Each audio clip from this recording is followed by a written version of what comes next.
Buongiorno, allora noi proseguiamo. Good morning, everyone. We will now carry on.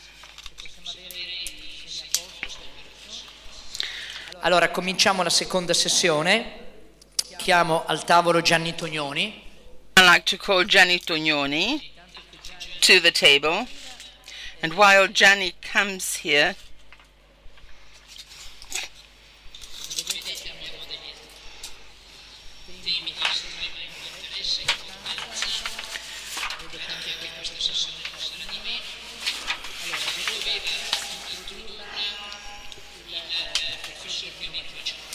Professor Gavino Maciocco was supposed to come and introduce this session. He unfortunately has had a death in the family yesterday morning and apologizes for not being able to be here. He sent us a few slides that we will see now together introducing this session.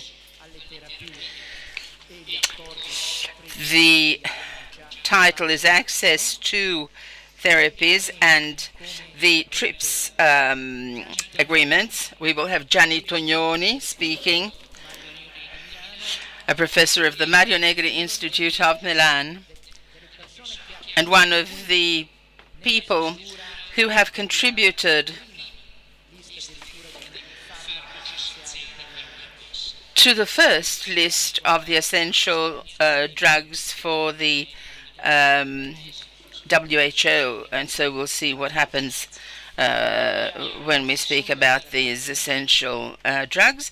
The second speaker will be Sarojini Nadimpally, who's executive director of the Sama Resource Group for Women and Health, and she's also a member of the PHM, that is to say the People's Health Movement for Health,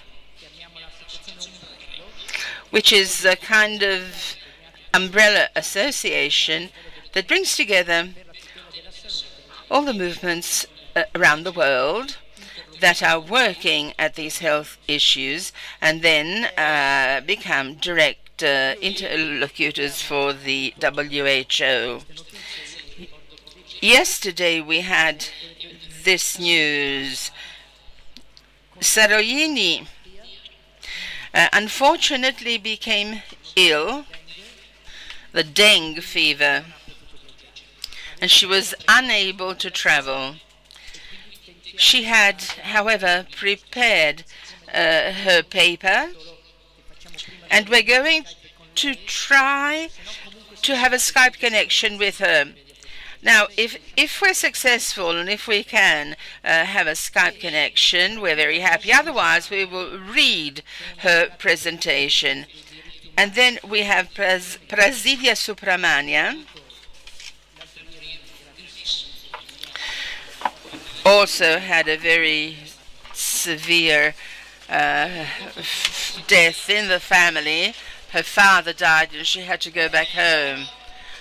I realize that if I list these issues one after the other, they're certainly not very encouraging. However, they're concentrated in this session. So we'll start with Mr. Maciocco. The very first slide by Dr. Maciocco was all ready. Ready? Here it is. This is the healthcare expenditure per capita. You can see in red, Italy. The next slide. This is the trend of the public healthcare expenditure per capita. It's very interesting because the comparison between Italy, Germany, French, and the UK and the years that are taken into consideration are between 2010 and 2016, which means that we're talking in about the years totally within the crisis. Despite the crisis, however, you can see that some countries have pushed up their per capita expenditure, while in other countries it has gone down. Now, be careful when you interpret this slide. This is the public per capita expenditure. This is the public healthcare expenditure versus the GDP. There are two indicators, and you know that there have been two reforms. One is which was taken by the region of Lombardy on chronically diseased persons, was taken from the English reform. And they are very much like the providers who contend and fight to bring patients to their institutions. We know that the data provided by the government is in 2030, 6.3% of the GDP.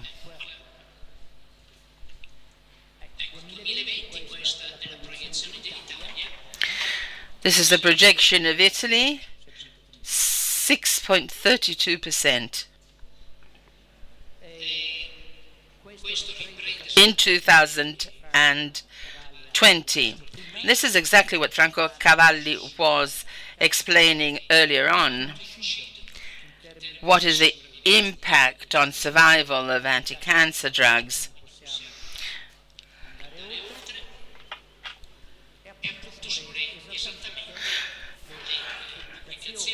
These are pieces of literature that Franco was referring to earlier on.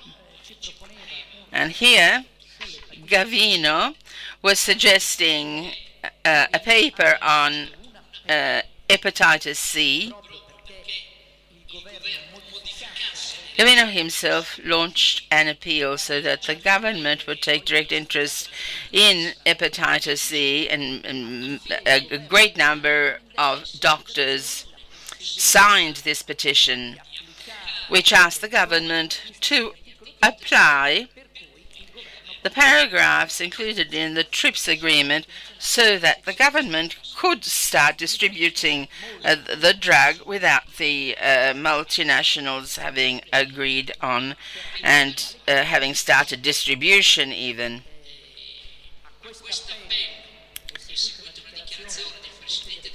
This appeal was followed by the Italian president of the drug agency and said that prices have dropped and we can use this drug, but then nothing came of it. So we have 150 million people who are affected by hepatitis C in the world. Estimates for Italy show that there are various hundreds of thousands of people affected by hepatitis C.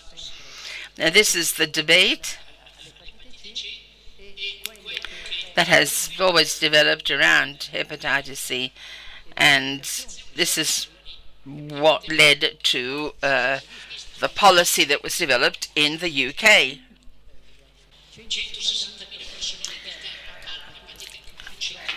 160,000 people in the UK have chronic hepatitis, but the National Health System in the UK treats only 10,000 patients. You must remember that the presence of hepatitis C is higher in Italy than in any other country in the EU, and that is why access to this drug has become a rather dramatic thing here in Italy. And this goes back to what I said earlier on. The triumphs of pharmaceutical innovations are empty and void unless and they engender enormous inequities.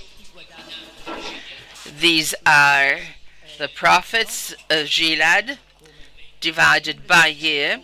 So you can see that there was nothing scandalous by asking lower prices.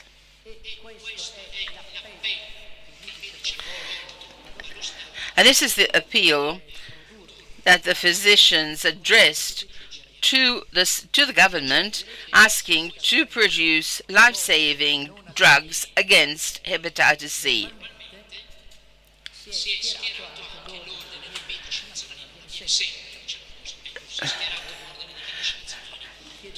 The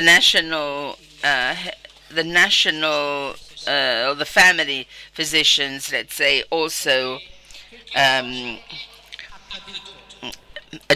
endorsed this idea. So what happened around the question of hepatitis C?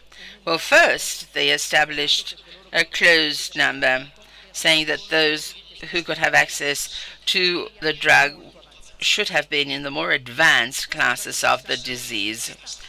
This was a devastating message, because it was as if somebody said that the evolution of the disease proceeded, and then you'll be able to get this drug. There were protests, appeals, and lots of demonstrations. But at that point, they opened access to almost all the clinical classes to which people with hepatitis C belongs. The problem was that the amount of drugs made available was smaller than what was needed. And we have been able to treat almost 100,000 people with this drug. We need much more than that. At least 200,000 people should be treated. And that is why people travel to India. People travel to India by people who need this drug, who don't want to wait to worsen their illness before they can get the better drug. There's an agency that organizes these trips. It costs around 2,500 euros. The prescription is made by the physician in Italy. It is sent to an Indian hospital. They control the patient.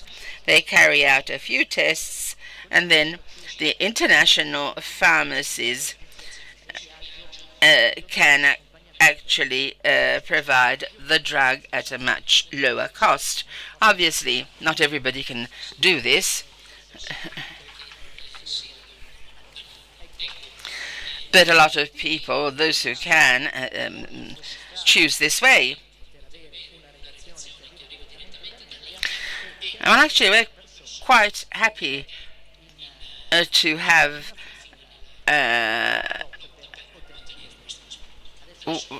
we were quite happy to have these relations with India. Now, I would like to ask you to be silent for a few minutes, because we're going to try and get a Skype connection with India. The technician could come and help me.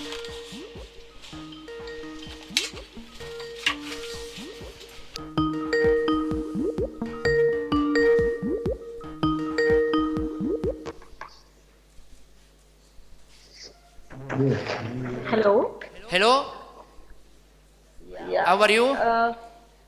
I'm okay. But I'm fine, thank you. It's better. Thank you. Yeah. Now in India is evening. Okay. We are ready? Yeah, can I, Only 1 minute, I must say a communication. Ovviamente la traduzione arriva di... Of course, you will receive translation in your headphones. So, for those needing Italian translation, translation can be heard through your headset. With the file screen sharing, what I thought I can just go over my speech. Is it okay? It's not possible to sharing the screen? I tried, but some problem with the Skype. I haven't understood the technical thing. Or you can run it and I can just say next, whatever. Okay, don't worry. So we show your slides and you can speak, okay? Yeah. One minute, the first slide is it okay? And the translator has your speech. Okay. That's fine. Okay. Shall we? I can't see anything there. Can I begin? Oh, 1 minute. Okay. Riusciamo a proiettare la prima slide?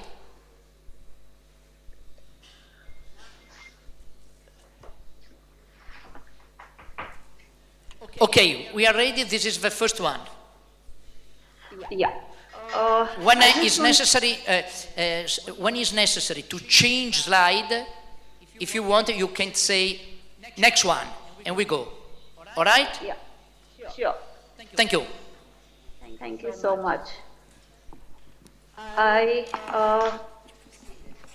First of all, I would like to thank to the organizers for giving me this opportunity and considering my request to make this presentation through Skype. I and my colleague not make it as I have taken ill with fever and people a couple of days. And I was advised not to travel. And my colleague's father has passed away a couple of days ago. But I'm happy to contribute to the topic through Skype. And my presentation is also available if anybody is looking at it. Interested. The topic which I was asked to speak is on access to medicines and treatment. The topic access to medicines and treatment at affordable prices is one of the biggest challenges in the era of profit, patents, and pricing. As I said, one-third of the world population lacks reliable access to needed medicines. So I would like to look at my talk in the human rights framework. Next, please.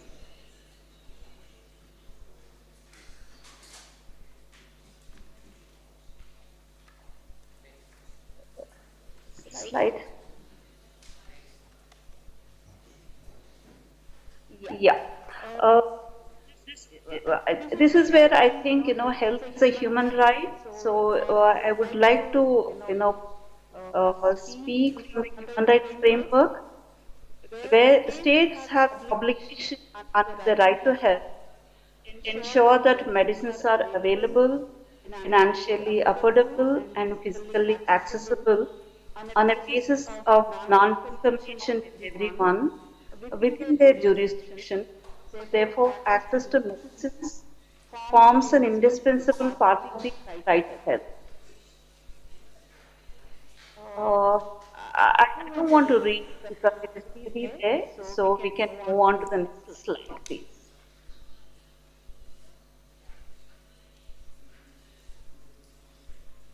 The next.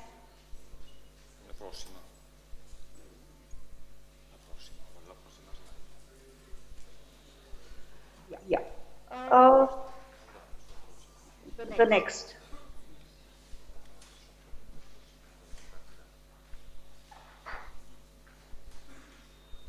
So what are the global commitments? One thing which I could bring it here is the global commitments to ensure right to health. One such example is the Sustainable Development Goals, that SDGs. where the goal to be, it says very clearly ensuring healthy lives and promoting well-being for all at all ages. And the goal 3 has two targets very clearly. One is target 3.8 and other is target 3B. Both speak about access to medicines. Just to give an example, target 3.8, it says achieve universal health coverage, including financial risk protection, access to quality essential healthcare services, and access to safe, effective, quality, and affordable essential medicines and vaccines for all. So the next 3B also speak the same thing. So both of them are actually reiterating the need for ensuring access to medicines. Next, please.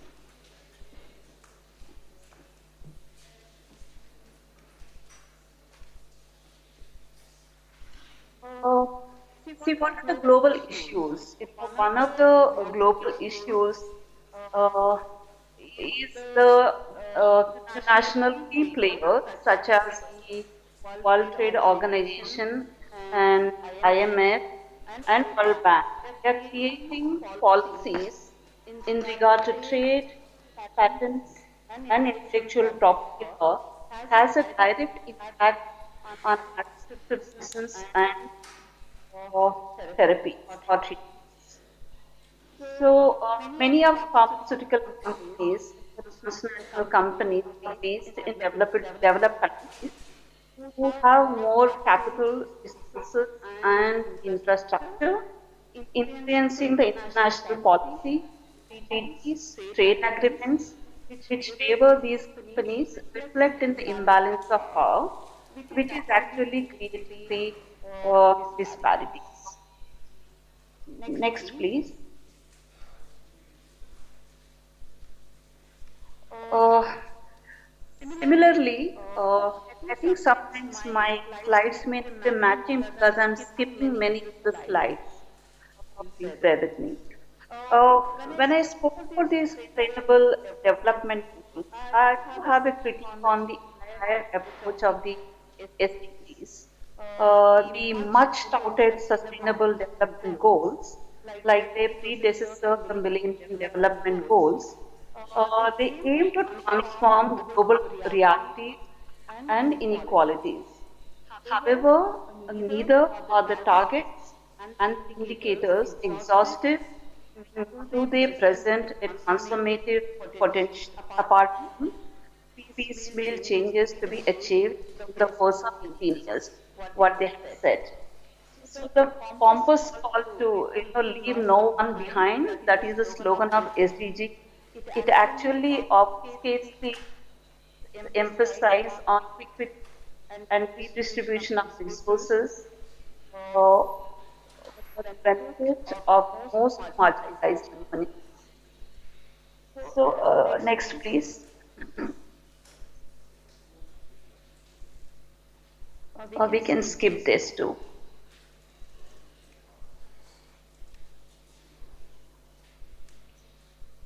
So let's see through some of our recent experiences which we have faced at ground level in India. This is the reality is a 6-year-old child from a village in India died of diphtheria in July 2017 at a government hospital. And the reason is there is no availability of the diphtheria antitoxin or the anti-diphtheria serum for the treatment. I think you need to change the slide.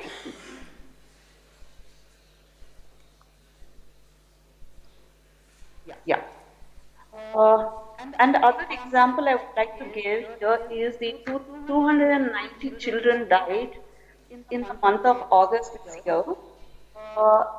That's got at Medical College Hospital in one of the states in India.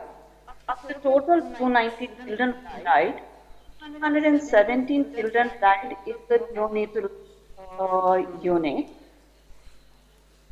Uh, the reason is there was short oxygen. So in India, please,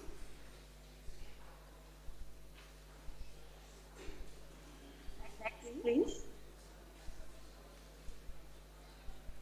You can see the pictures which are very clearly showing the situation in the hospital, and which I spoke about lack of oxygen, where 290 children who died. Uh, the next, please. Next. Okay. I just want to bring here another example. It's about in India every year, roughly 5.8 million Indians die from heart and lung diseases, stroke, cancer, and diabetes. For example, in India, the prevalence of cancer is estimated to be about 2.5 million people with new infections every year, and 5,50,000 deaths occur every year due to cancer. Uh, Next, please. Uh, in Punjab, it is one of the states in the northern province of India. Every day, a 12-coach train, is also known as cancer train, has around 100 cancer patients. Daily, they travel daily to the neighboring state for the treatment because treatment is very expensive and not available in that particular area. So it is called a cancer train. You can see there is a picture in this presentation. Because cancer treatment is most expensive, with each hospitalized case being around 1,150 dollars in the private and public sector respectively.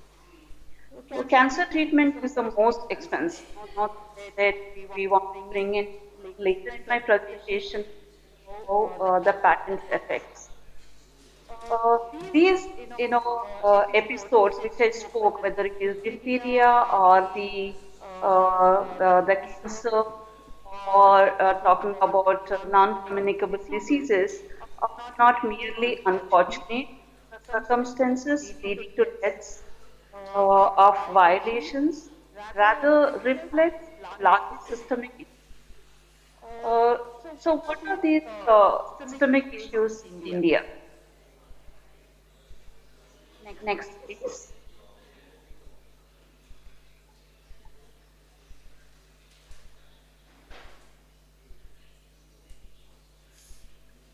Next. Yeah. The systemic issues, one is the collapsing public health system in the country, low public health investments, poor infrastructure, including medicines, diagnostics, inadequate skilled human resources, and the other issue is which we have in the uh, seminar is the increasing privatization and corporatization of healthcare, the absence of robust regulation. And the other major issue is the lowest GDP, that is gross domestic product, expenditure on health, coupled with high out-of-pocket expenditure. So the government spending on healthcare in India 1.15% of the GDP. This is about 2.8% of the total government expenditure. And like our neighboring countries like Bangladesh and Nepal, Sri Lanka, they spend much more GDP on health compared to India. And it is barely 1.9, where exactly the WHO says one should invest almost 5% GDP on health. So you can see the lack of interest spent on the healthcare. So next, please.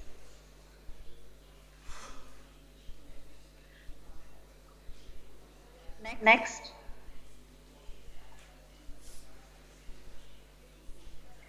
From the issue of the healthcare, I would like to move on to the pharmaceutical industry.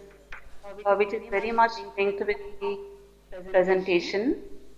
I'm talking about the pharmaceutical industry in India. The Indian pharmaceutical industry is one of the highest in the world and the third largest, accounting for 10% of overall production, stands 14 in terms of the market value. So we rank 14.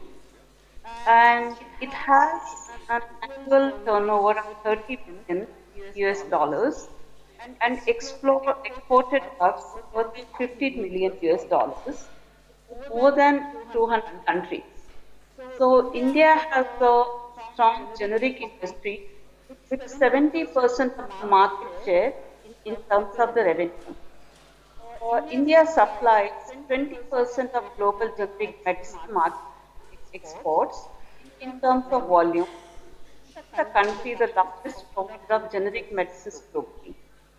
So despite the impressive growth in the Indian pharmaceutical industry, the availability of medicine is still very poor and the cost of medicines are very high.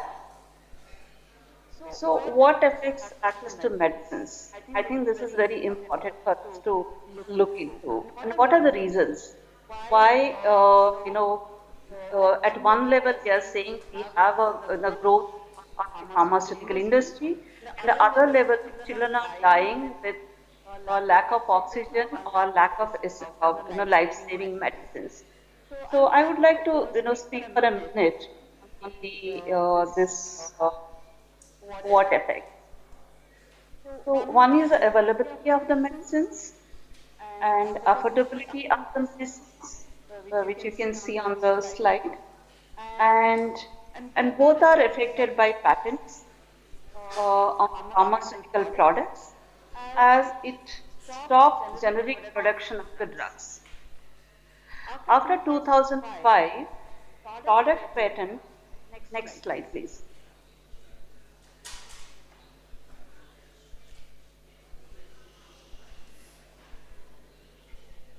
Next slide. Yeah. After 2005, the final product is patented, even if it changed the process. So after 2005 product patent, the saying final product is patented. Earlier, India had only process patents on pharma drugs, but now there is product and process patent. A lot of research in pharmaceutical products nowadays takes place in the universities, which is bought by the pharma company. And the pharma companies then patent the product and keep the prices high. Though pharma does invest in research and development, they spend a lot more on themselves and on advertisements. So once patents are granted to the pharmaceutical product, generics cannot manufacture sale for 20 years. Only one compulsory license has been issued in the last 12 years of the new patent regime. So there is a move towards voluntary licenses. The generic company enter with the patent holding big pharma companies. So these voluntary licenses are not open and transparent and can control the place from where the active pharmaceutical ingredient is to be bought and the area where the generic companies can sell the product under the license. So this keeps the prices of the medicines very high.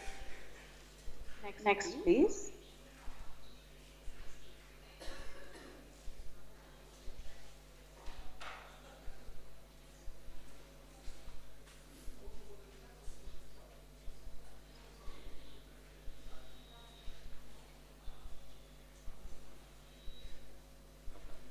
I'm just giving an example of the hepatitis C treatment. I'm not going to read because I do not have much time, but I really request you to go through my PPT and then, you can understand what is the current situation. So you can see the Hep C treatment cost. I try to convert into US dollars, EU, in the euros. And that is a picture of the Hep C, and you can also look at the cancer treatment. you can, the next please.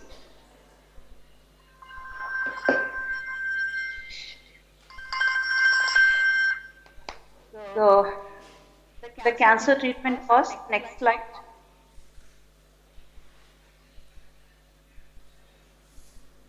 I'm not reading out because it is very clear. Uh, the same with the cancer treatment, you can see the imatinib macetate, and it is 1800 USD, and then same with sorafenib. You can see the herceptin. All are very, very expensive and not affordable to any Indian population if you are in the higher quintile, their income group too. The next I gave a table here, which I couldn't convert into the euros or dollars. Next slide, please. Yeah, you can see the highly priced patented medicines marketed in India in 2015. You can get most of them are anti-cancer, or some of them are the RA, that is rheumatoid arthritis, and some are anti-infection and diabetic. Next, please. The one example, which I kept it here, I'm not going to speak because it's going to take quite my time. I would like everyone to read the case of Trustmark, and there no patents yet. That is not acceptable and acceptable. The entire campaign has been explained in my slides, so I request all of you to read because it may take more than 10 minutes if I'm going to read about this. The next. So at the end, the next piece, you can see the article in Nature where Roche picks up India patent for breast cancer because of the campaign.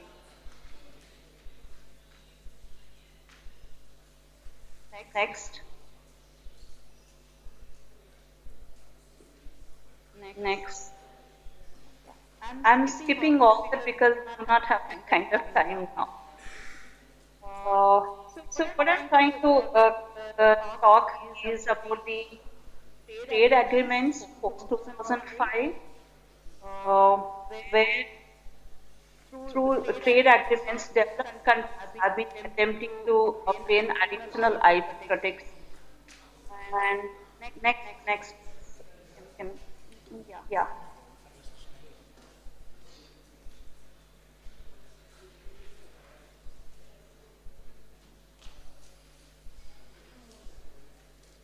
Yeah, go ahead. Next. Yeah, that the previous slide. The trade upward. Yeah. So through trade agreements, developed countries have been attempting to obtain additional IP protection and enforce provisions beyond TRIPS, and it is also diluting TRIPS flexibility. And these agreements are negotiated secretly without any transparency, without consulting the community. I think that is what is very important.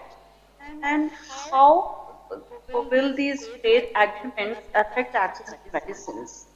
One is by allowing increased IP protection for medicines that will enable establishment or extension of the monopolies, or by allowing IP holders to take steps that would deter or delay generic competition, or by undermining the sovereign right of the governments to take steps to ensure that the right to health is protected and promoted.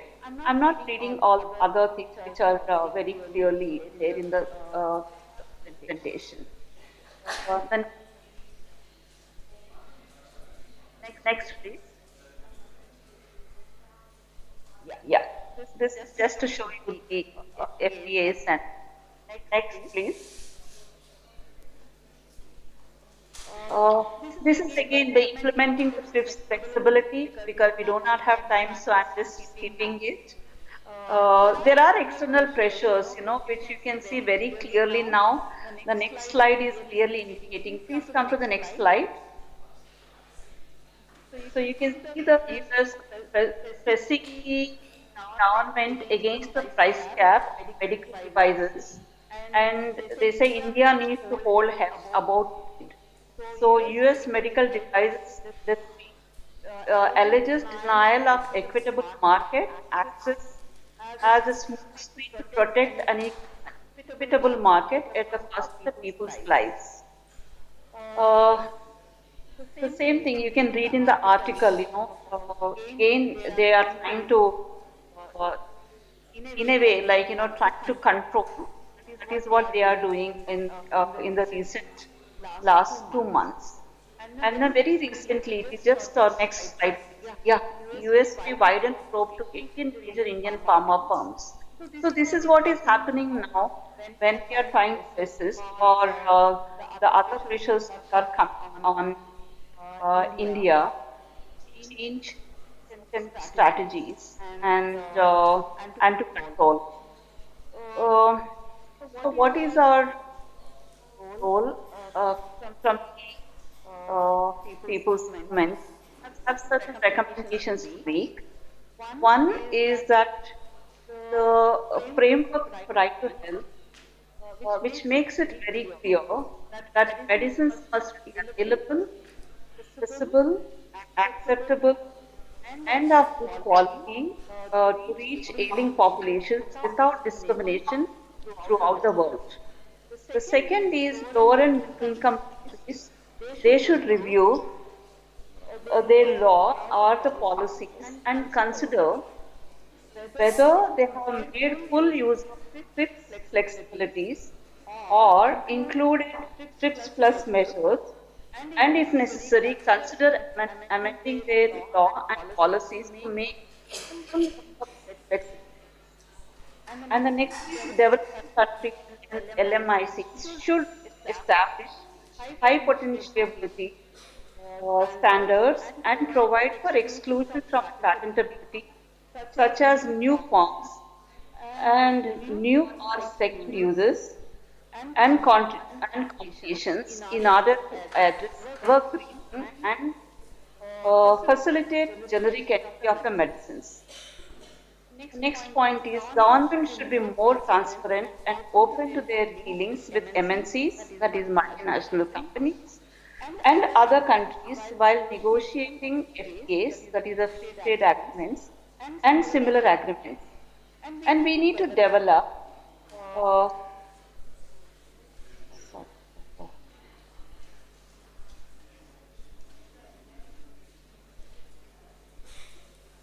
a proper system to scrutinize patent applications, such as uh,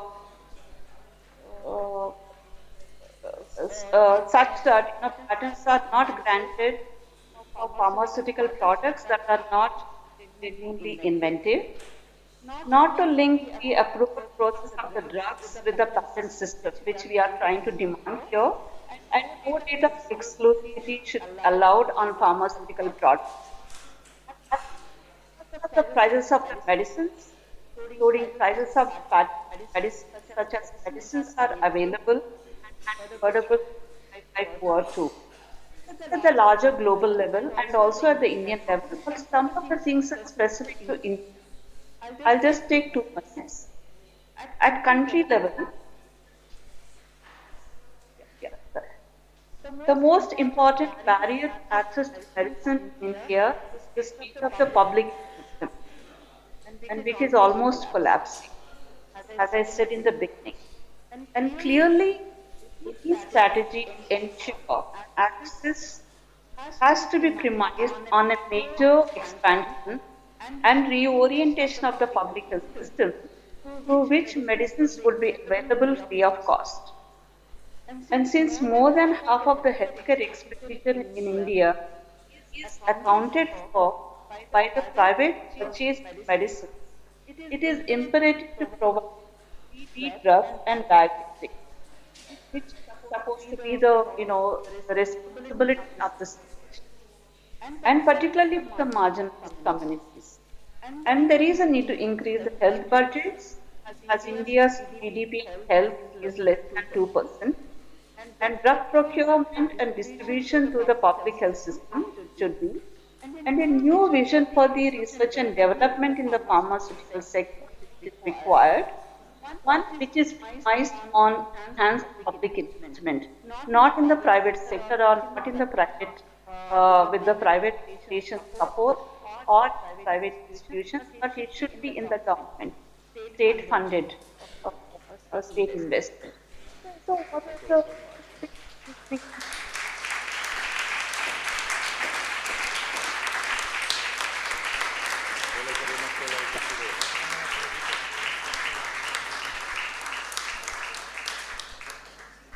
Thank you so much. Yeah.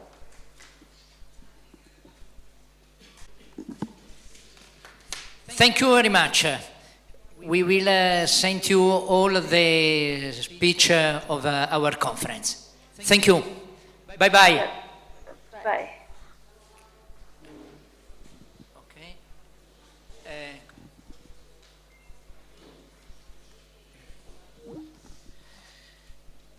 Una relazione di estremo interesse. This is a very extremely interesting presentation. I'm just going to dwell on a rather few points because there was so much in this that I really need to pinpoint a couple of things. First of all, the big contradiction between the very low investments that she showed us, and on the other hand, a great resistance at the legal level on the TRIPS agreement. India is resisting very stiffly, and this has led to the TRIPS agreements, and this shows two data fundamentally, that 70% of the drugs that are sold in India are generic, and that India produces 20% of generic drugs worldwide. It is not by chance that it was called the poor people's pharmacy for a long time. I remember that she continued to recall 2005. And why was that? That is because the TRIPS organization is fixed by the World Trade Organization. When India became a member, it had a few years before it had to adopt and respect all the regulations. Before that, it used a very great deal of generic drugs. I won't speak about all of these points now, but one of the big battles was the independence, pharmaceutical independence from the UK. India wanted to have its independent pharmacological production. So there was a law was made because there were patents that had to be taken into consideration. But, for example, there were some spaces left in this law. For example, the banning of being able to make certain drugs. That is why India rejected many patents made by other pharmaceutical companies. These products come from something that already existed in nature. We don't see why there should be a patent. And just before the drug was marketed, they represented their common interest by going to trial to show that there was a general interest in generic drugs. We were very concerned and very interested in representing this situation. I now give the floor to Professor Gianni Tognoni. who, when I started studying medicine, he became one of my reference points and how I was to approach medicine. So let's say that he was a very strong reference point for me, and he still is for many generations. Professor Gianni Tognoni. Considering that I am the last speaker this morning, let me take into consideration all of the informations that you have been exposed to this morning.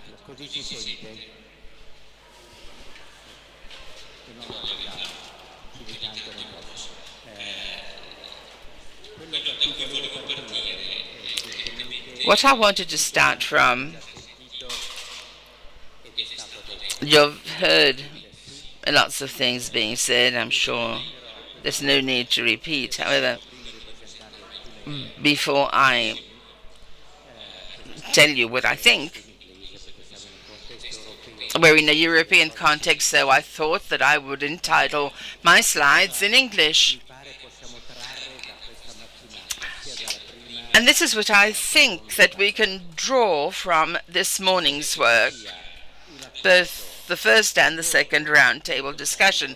I think that there is a very strong agreement on a diagnosis of the disease that we're suffering from, which is a very, very severe disease. It tends to be fatal.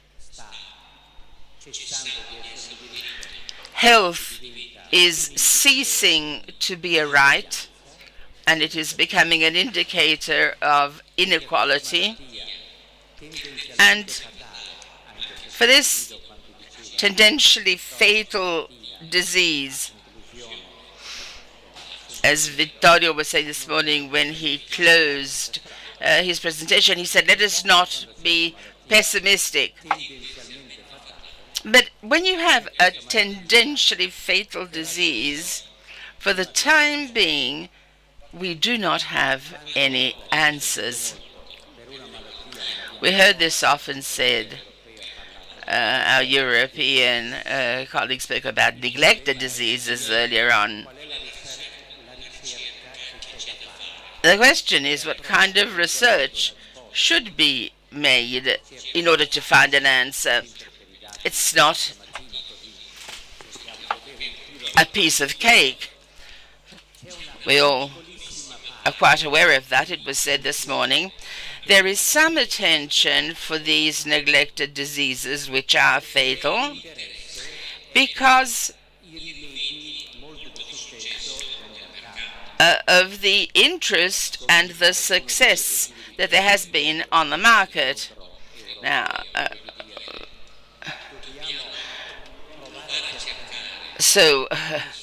what should we do? We should try to find some answers bottom up. But the problem that I would like to concentrate on is not so much repeat diagnoses and say simply we're doing badly. And then there's India, which is doing a little bit better than us, however, not too well.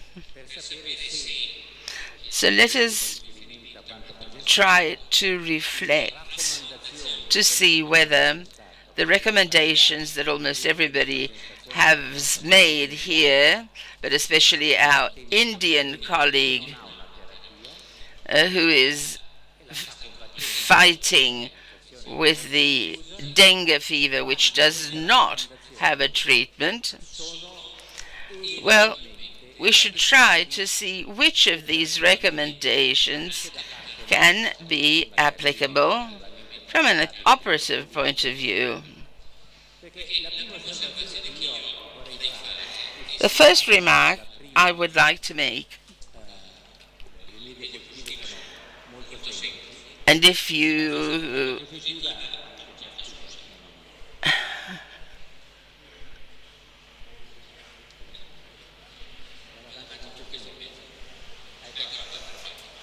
Okay, so here are my slides. The first statement I think is quite interesting because it is from this that everything else depends. That shouldn't be goals, but goods. Drugs are indicators of goods related to health, life, rights. We've spoken a lot about inequality. And in the end, somebody talked about drugs that have become the main protagonists, essentials. Well, what does it have to do with inequality? The problem, you see, is no minor one. The problem is that health care problem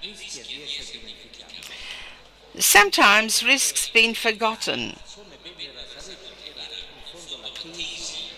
And drugs, which was the thesis of on pharmaceuticals by the WHO some time ago. Well, drugs, pharmaceuticals, were starting to become one of the essential lists. In those days, Giorgio Duca was saying, for example, that we were looking for very old drugs that could be used for child leukemia, but could not be used, not because of the cost, but because those who created the situation for taking care of children was afraid of killing the children. Because you see, it's not so much the drug, but it is the whole development of leukemia that is dangerous. The first conference in '85 on essential drugs, and the first report published on Lancet are the beginning of the story of essential drugs.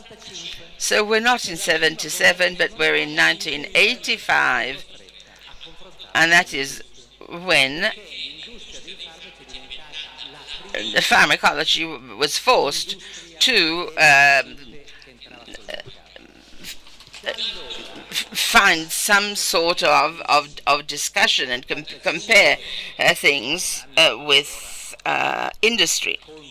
1985 was a year in which we were carrying out independent research of infarction drugs. AIDS was still growing. And if you take a date, say 94, it's not a date that we remember very easily, but it is the time in which everybody has spoken, including TRIPS. The WTO, the World Trade Organization, declared that everything, doesn't matter whether it's economy or whether it's health, everything becomes a market good. It does not belong to the sphere of rights, that is to say, belongs to the sphere of things, of merchandise. And this means that there is a net separation. And these are simply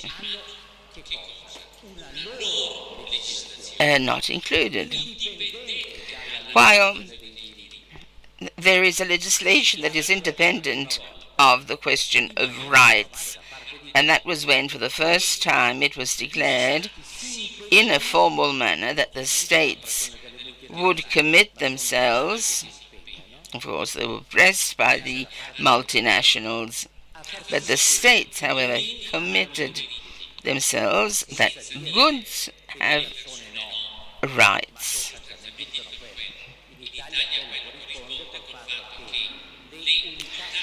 In Italy, the two things seemed to blend together, because in Italy, what we used to have local health centers became local health companies. The acronym remained the same because it was an A. So there was also this trick. According to me, I have also worked at the People's Parliamentary Tribunal. One of the expressions of the goods that were presented this morning on the number of people who died for these very severe diseases versus those who caught diseases and then died because they didn't have water, they were hungry, and that is very, very much more of a burden for us. And they're always quoted. So if we said all the time there's nothing to do on that, they'll be poorer and poorer. People presenting all the data that were presented say altogether that inequality is increasing, and with inequality, most probably death, and that's the diagnosis. So, the first issue is that we have the duty, when it comes to health, to streamline in our debates together with everything else. Otherwise, we risk fighting for water, for the environment, given the impression that they're different chapters, which is not the case, because the same rules that apply to drugs apply to water and to other common goods. We know that many more children die because of the lack of water than children die in India for lacks of oxygen. We know that. And we know that many people die not because of lack of cancer drugs, but because they cannot reach the first diagnostic levels. So this is important to consider. Otherwise, multinationals, pharma multinationals, by the way, Novartis, through its agreement with Bayer, they control the pesticide market, and it is now controlling in Europe the existence on the market of glyphosate.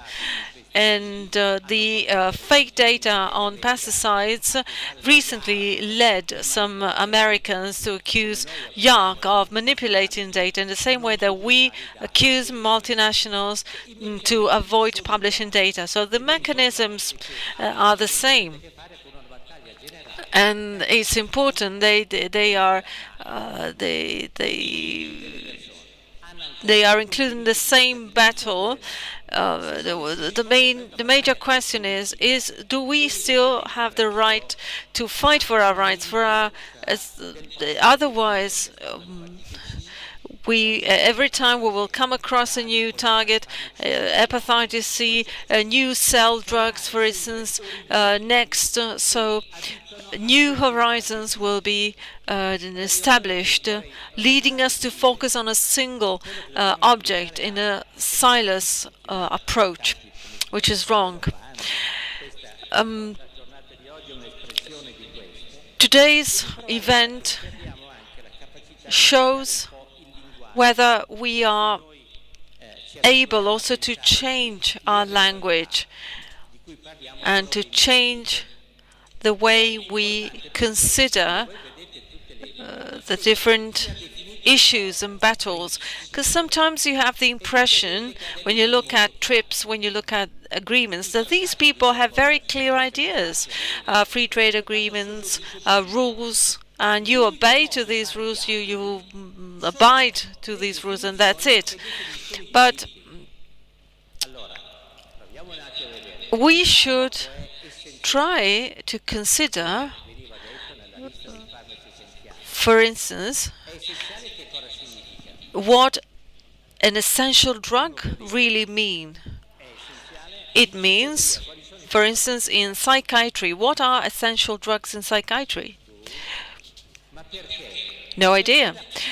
Why? Because psychiatry has disappeared as a as an area, not in terms of drugs. People are not interested in psychiatry anymore. The patients themselves made for psychiatry to disappear. And drugs used in psychiatry are not expensive anymore. Sometimes they are prescribed needlessly. But the impression is that psychiatry patients have disappeared in healthcare essential levels. What are the essential drugs for psychiatry patients? Well, they need, first of all, they need support. They need social support. They need a safety network, a safety net. So these things kind of disappear as other determinants disappear. If you look at the debate on pensions, on old age pensions, for instance, when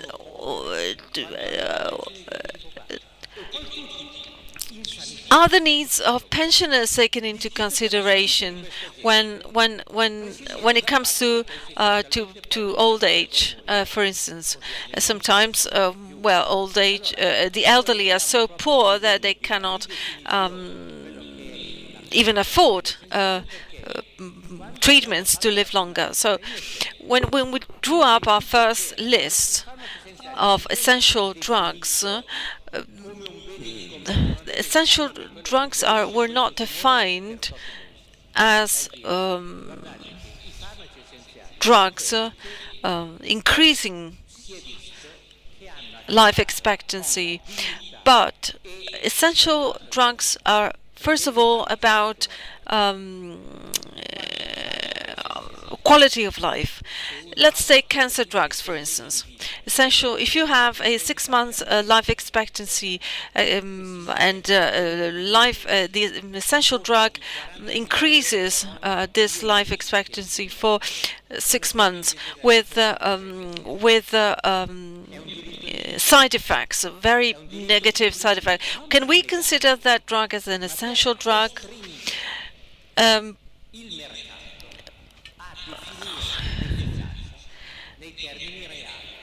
I think that the market should be obliged to define the effectiveness of drugs in real terms. If a drug increases quality of life for a patient at the cost of €80,000 per year, and this means that the whole community, pursuant to Article 32 of our Constitution, stating that the two rights, the right of individuals and the right of the community, should be safeguarded. So this is an issue not only for Italy but for the rest of the world, for Europe, because if Europe acts as a powerless entity, its credibility, as it was the case with Spain, for instance, it means that they don't realize that what's going on around the world. India, which is not part of Europe, and Vittorio rightly underlined that, India tried to voice their concerns. But what about Brazil, South Africa? At the time of HIV epidemics, what if they had joined their efforts? What could have been the effects at the impact for pharma companies? So the issue is to give back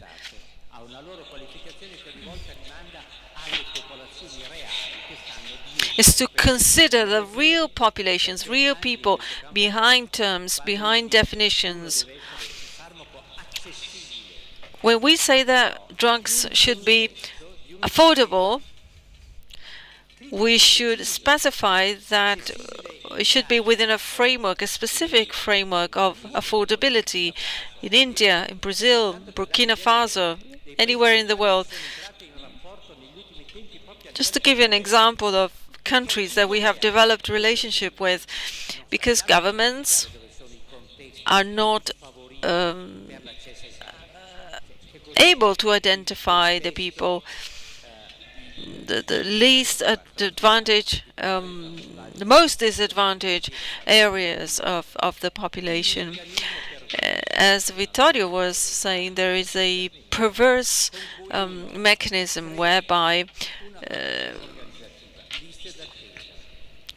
waiting lists are set up, for instance, which is part of a vicious circle to reach the real objective, which is to discredit public healthcare services, which is nonsense, of course, because waiting lists are not the way to reach that objective. So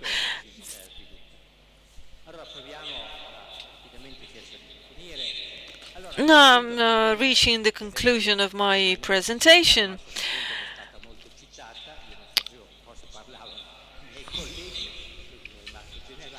I didn't know much about my colleague's presentation, so I decided to provide you a general outlook of the situation. The problem is that when we speak about drugs and the healthcare system, our subject that we speak about a lot. But have you heard about in politics, any color of politics? Have you heard speaking about healthcare, meaning the rights of people? Healthcare seems to have disappeared. Well, education has been spoken about because they have spoken about this thing which is called la buona scuola, the good school. Nobody then helps people understand what the mechanisms are that will actually help the schools to improve or not. So if we have a certain expertise of discussing politics, seeing what factors can impact on us, with all the recommendations that our Indian friend was saying earlier on, I have tried to sum up things that were said when during this second meeting of the WTO of private and public goods, and there was an exceptional clause that was introduced, which read, when a country believes that it finds itself faced with a public health problem, well, the free trade agreements do not apply. Well, let's say that I have a problem regarding the control of breast cancer in India. Is it a public health problem? Well, in classic sense, no, it's not. Because everybody speaks about public health and they speak about the environment and so on. But you see, the majority is important. If I tell all of the Indian women that they have the right to a certain drug at the same price as everybody else, multinational companies cannot do very much about this.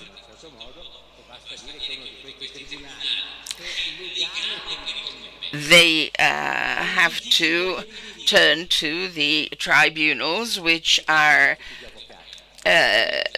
which apply to trade but not to rights.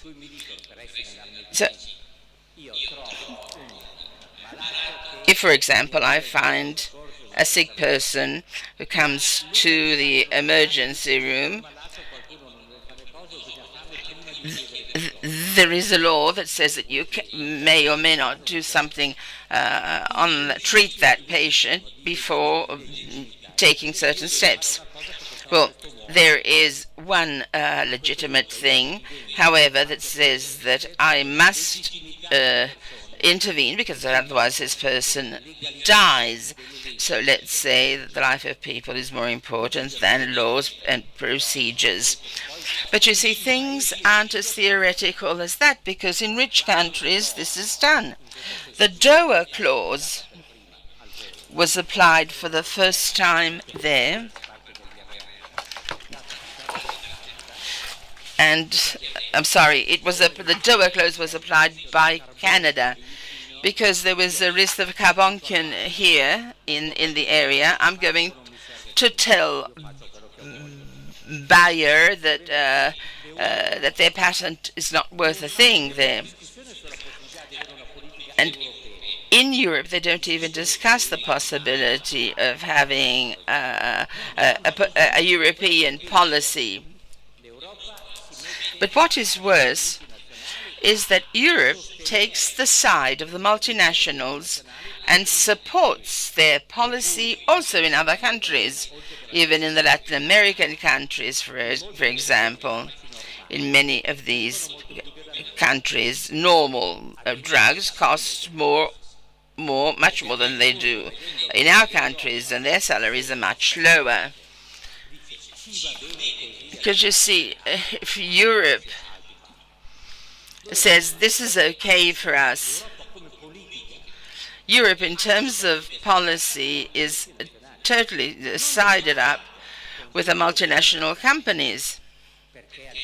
But not only the multinationals, multinational pharmaceutical companies, but with all multinationals in general. And none of these compete against one another.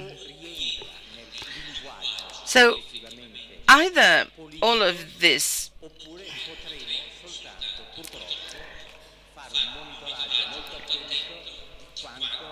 is discussed in policy, in politics, or otherwise we will have to see how that the situation of medicine is fatal today because of what it has to endure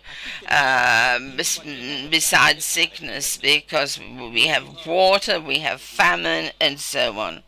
And the last points, one of the last points that I would like to make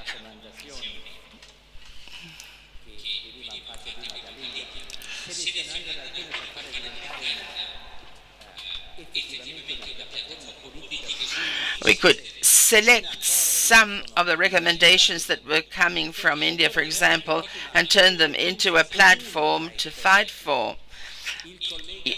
In this specific field, you need a common expertise amongst people. The colleague that was speaking about the universities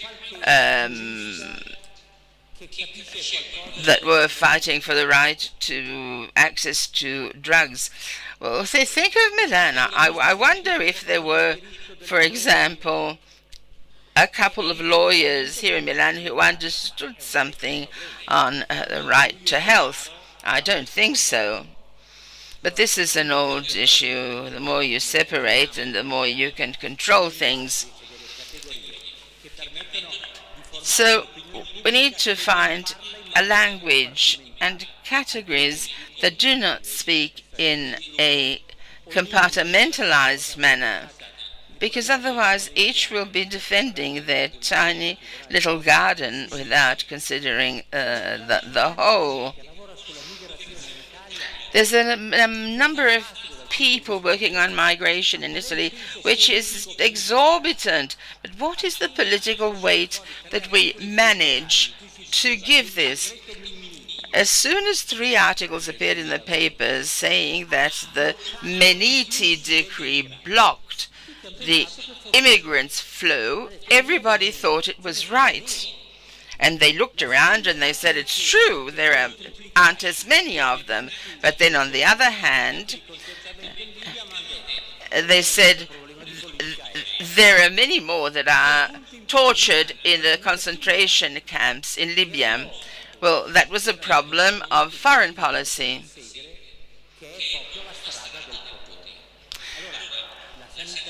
That is an example of what power can do. I believe that the issue of having the right to health should be something that cuts across all of this in every country, because the global world, as India just told us, that we need a large number of antagonists. It's the same thing that happens in wars. Multinationals are big and they're war experts. They carry out low-intensity wars, but I call them high death rate wars. It is a daily bombing of these peoples. And if the other countries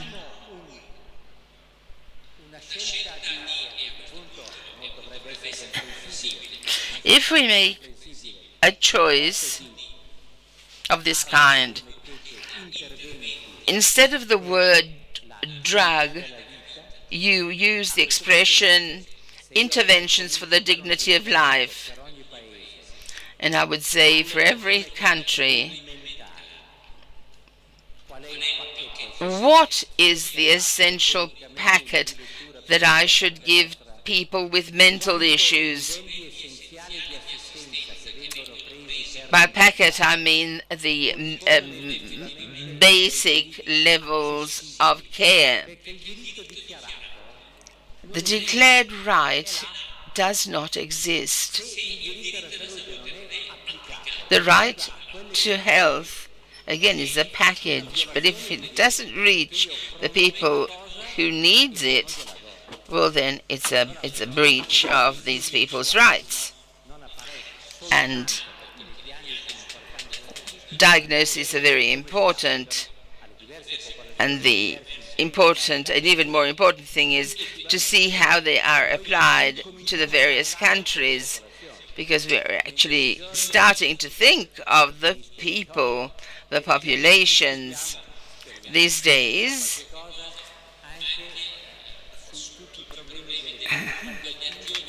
We will be speaking also of palliative care, but also we'll be speaking about the end of life. Does this have to do with healthcare, drugs, costs, or not? Who knows how things go in intensive care? And who does research in intensive care? What is the problem of intensive care? What drugs do you use? In intensive care, the drugs are low cost, but it is the hospitalization of the patient that is high.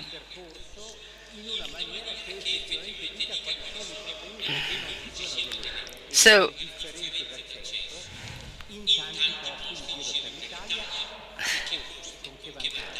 that perhaps would be interesting to know how many people aware of this are there throughout Italy. And we should do research in this field. If you take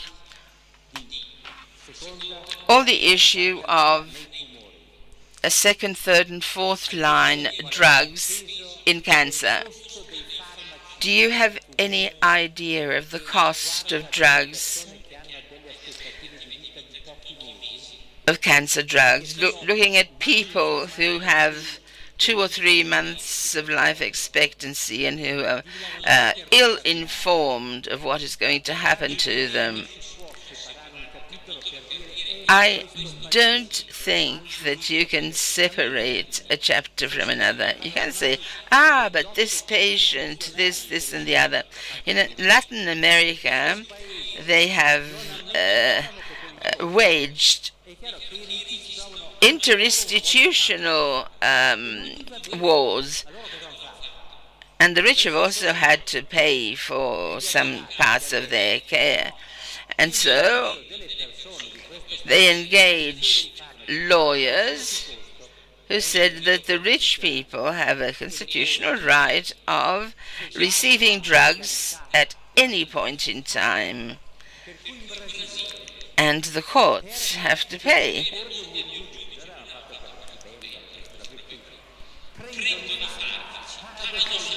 And if they take the drugs at the cost of the international market, but maybe they manage to sue the state because the drug is because the most expensive oncological drug is not given them. You see, you can do lots of things, but the important thing is really to be straightforward.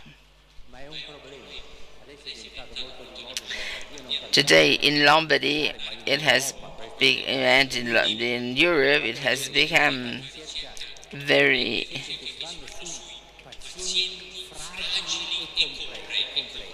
the research that is done on fragile, complex patients, what kind of drugs they take, whether they take anticonvulsive drugs, and so on. So taking charge of the fragility of these persons. You see, research doesn't bother about this thing either. So obviously, the problem that is raised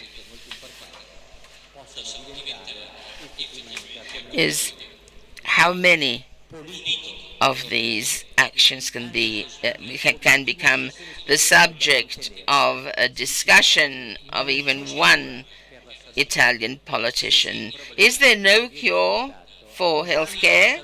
There isn't if the problem isn't tackled. Health and healthcare has to be seen as something that makes people understand things. Unfortunately, they're controlled by an organization which is not interested, is not at all interested. Thank you very much.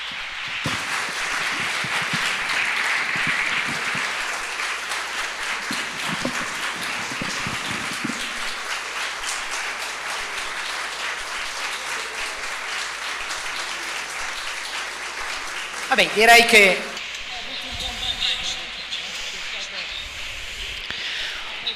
as you have heard, as you can see, I've had a very good professor.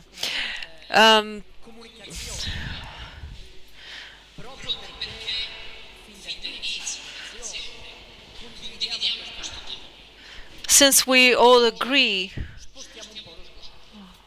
on the topics that have been outlined this morning, in the afternoon we will focus on the privatization of healthcare services, and then we will leave healthcare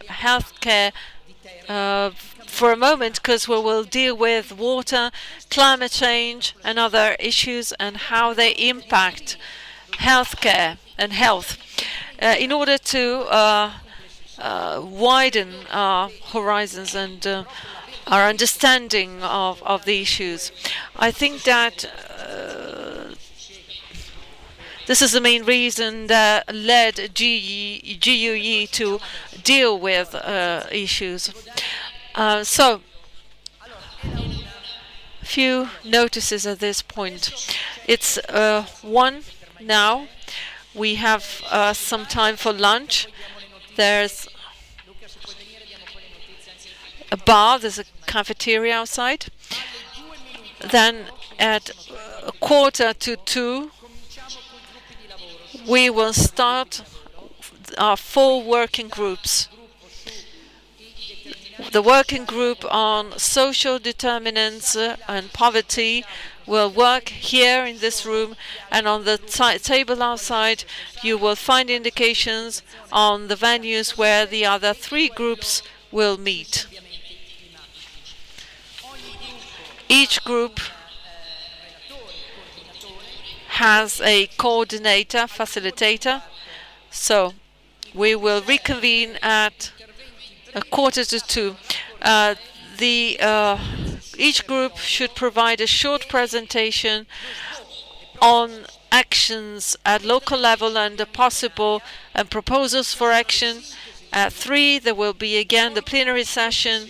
We will listen to the proposals and we will have 2 more sessions. Please be on time also, because we will have very distinguished speakers, and we will have the opportunity to listen to what's going on in Turkey, in the healthcare system service in Turkey, in Gaza, and the privatization attempt by the Irish Parliament, and a presentation about the situation in France. Grazie.